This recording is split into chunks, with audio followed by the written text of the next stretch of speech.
sunana Alhaji Jori Kulibali, ni ne yau nake gabatar da shirye-shiryen sashen Hausa da shirin rana da kuma shirin dare.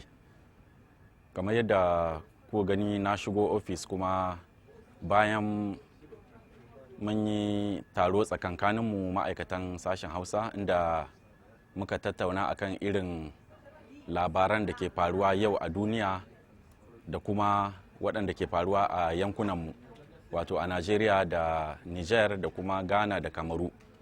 Mun tattauna akan waɗannan labarai inda muka duba muka auna irin labaran da ya kamata yau mu saka a cikin shirinmu na rana. To bayan mun tattauna mun yanke shawara mun dawo nan ofis inda ni a matsayina na mai gabatar da shiri zan ci gaba da aikina na duba yadda zan tsara gabatar da kowane rahoto wanda za mu saka a cikin shiri. A cikin wannan shiri kuma na rana a yau wanda ke shirya shi shine Ahmad Abba Abdullahi wanda yake a nan hannuna na hagu.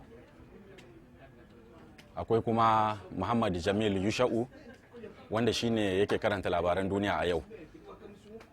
Sannan kuma akwai Mansur Liman wanda gashi can a zaune shine babban edita na shirin na yau. Yana duba ne don tabbatar da cewa komi ya tafi daidai a cikin shirin namu da na ranar da kuma na dare. Idan muka shirya komi ya kammalu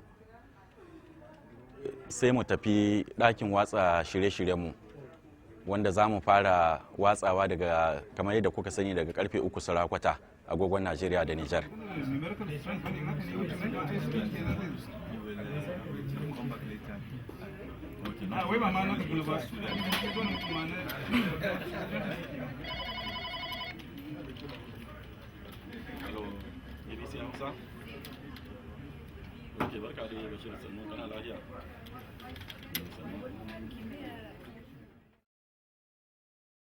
London take kira.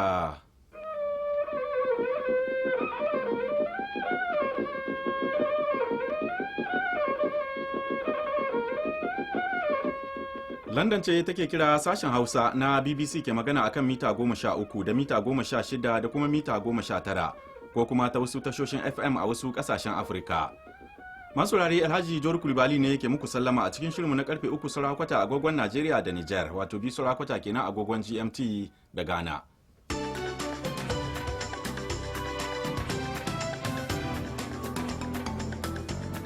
To a cikin shirin namu za ku cewar darajar hannayen jari ta fadi a kasuwannin hada-hadar hannayen jari na Turai, za ku ji dalili.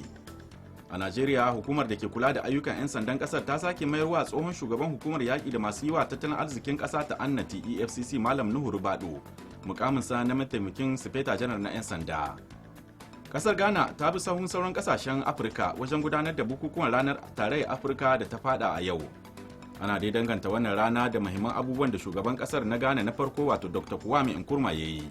Mu ranar farin ciki ne gari da mu domin abin da Nkrumah ya yi yau ana yin amfani shi. Domin ba gane ka duhu a Afirka kowa suna kira sunan shi. To za a ji ƙarin bayani. Tashin hankali ya kazanta a Kingston babban birnin Jamaica inda ake fada tsakanin jami'an tsaro da magoya bayan wani da ake zargi mai fataucin miyagun kwayoyi ne. Sashen Hausa na BBC daga Kaduna a Najeriya. To ga wani ƙarin sako, ina taya Nuhu Rubadu murna, Allah yana bayan mai gaskiya, in ji Martin Sabo Jirgi a Jalingo jihar Taraba. To masu sauraro ƙarshen shirin namu baki ɗaya kenan sai can kuma da yamma idan Allah ya kai mu a karfe 8:30 agogon Najeriya za a ji mu ɗauke da wani sabon shirin. Yanzu kuwa madadin duka waɗanda aka ji muryoyinsu da kuma Ahmad Abba Abdullahi wanda shine tsara shirin kamar yadda aka ji shi. Ni Alhaji Jori Kulibali nake cewa mini lafiya daga nan sashen Hausa na BBC London.